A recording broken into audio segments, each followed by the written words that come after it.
Kai da dan dume wai ina kake jan mu he daji kake jan mu ina zai zamu je? To wai kai tsoro kake ji? To sai na ga hitan yuni kake jari ya ban ji tsoro ba garin mu gidan mu ne ba zan tsoro ba daji ne ba. Ka ji in gaya ma. Na'am. Abin da yasa duk girman daji ba na tsoron shi. Lokacin da ina mafarauci. Duk garin mu kafa din dan dama ba mafarauci iri na. To ai kaga ban saba ba daji ne ni. Nake gaya ma cikin dare.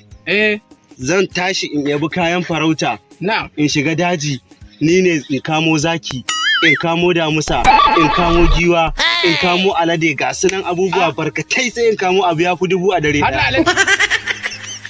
Alade? Kai ba abin da ba na kamowa. Ni ka gane sai ka bi na hankali daji ban saba shiga ba.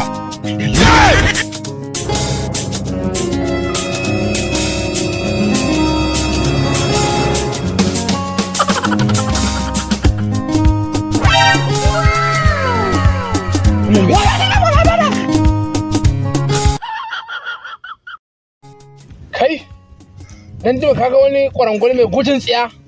Ai duk laifin ka ne. Ai wayannan kwarangwal din da kake gani. Irin su ne mutanen da muka yaki da su a Dandume. Billahi lazi su ne da kashe su. Yanzu ma ba kai ya biyo ba ni ya biyo. Kuma ba dan ka gudu ba wallahi tsayawa zan yin karasa kashe. Ya biyo zai so ya hau kaina ka ci wani ta kaina ba zai hau ba.